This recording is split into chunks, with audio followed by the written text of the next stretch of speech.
Assalomu alaykum va rahmatullohi va taala va barakatuh. Alloh taolaning fazli bilan mana yana Makka mukarramada umra amalini ado qilgan bo'ldik.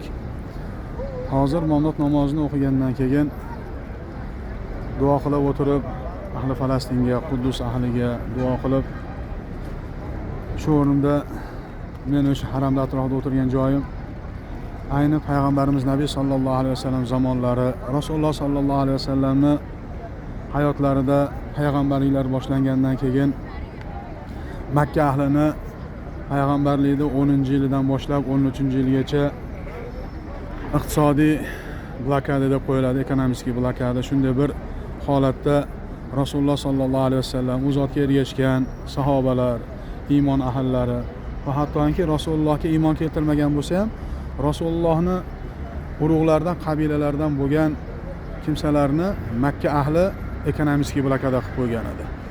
Mana o'sha hozir ekonomik blokada bo'lgan joyda bir sizlar ko'rsat. Mana bu joy hozirda podshohning rezidensiyasi. Bu rezidensiyaning ostidagi tog'ni Abu Qubays tog'i deyiladi.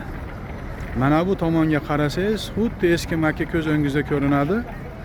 Va mana bu yerda Rasululloh sallallohu alayhi vasallamning katta otalari Abdul Muttolibning uyi, Rasululloh mana shu uyda tavallud topganlar deyiladi. Va bu atrofdagi bu tog'ni, ro'parangizda turgan tog'ni Handama tog'i deyiladi. Va bu yerni o'sha zamonlarda Bani Hoshim darasi yoki Bani Hoshim mahallasi deb qo'yiladi. Bu yer o'sha chuqurli bir selovaya joy bo'lgan. Bu yerda asosan Rasululloh sallallohu alayhi vasallamning urug'lari, Quraysh qabilasi, Bani Hoshim qabilasi urug'i mana shu yerlarda yashagan, Rasulullohning urug'i. Va mana shu yerda Makka ahli Rasululloh sallallohu alayhi vasallam va u zotga iymon keltirganlar va u zotning qabilalarida musulmon bo'ladimi, bo'lmaydimi farqi yo'q. Barchasiga qarshi ekonomik, iqtisodiy blokada e'lon qilishadi.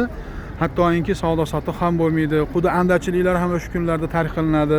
Nihoyatda qattiq bir musibatli kunlarni boshidan kechirishadi. Va shu kunlarda nihoyatda bir musibat tortganidan kasallanib Rasululloh sallallohu alayhi vasallamning sevgililari, payg'ambarimiz Rasululloh sallallohu alayhi vasallamni o'sha birinchi uylangan ayollar Hadicha onamiz Kubro radhiyallohu anha mana shu yerda dardlanib olamdan o'tadi.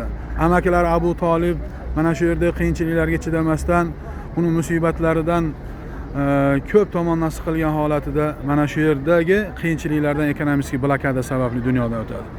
Qarasak, dunyo yer yuzidagi islom ummatining boshiga tushgan kunlar ayni eng asosiysi mana shu yerdan boshlangan. Va mana hozirgi kunlarda ham mana shu Falastin ahliga, Quddus ahliga bo'layotgan zug'umlar, zulmlar, albatta bu Alloh taoloning u ummatga payg'ambarini hayotidan boshlab to qiyomatgacha keladigan bir musibat ekanining bir ko'rinishi. Alloh taolo payg'ambarimiz Nabiy sallallohu alayhi vasallam zamonidagi o'sha kunlarga sabr qilgan sahobalarga Alloh taolo rahim qilsin. O'zi radhiyallohu anhumlar darajasiga chiqargan bo'lsin. Va yana lekin bu kunda, ya'ni mana shu Bani Hoshim darasida qiyinchilik ko'rganlar, yemoq, ichmoq yo'qligidan, hattoki ko'katlarni, o'simliklarning ildizlarini yeb qorinlari ishib ketganligi aytiladi. Va mana shuning orqasidan halok, vafot etganliklari aytiladi. Hozir Falastinda ham xuddi shunday bir holat. Alloh taolo butun yer yuzidagi musulmonlarga najot bergan. Payg'ambarimiz Nabiy sallallohu alayhi vasallamning boshidan o'tgan kunlar va bularga sabr qilganlar jannatni topdi va bu dunyoda ana shu Rasulullohning orqalaridan shunday kunlarga tushganlarga ham Allohim o'zing jannatdan go'zal diyorlarni, maqomlarni ato qilgin. Allohim bizlarning gunohlarimizni kechirgin. Mazlumlarga o'zing madadkor bo'lgin ya Robbi.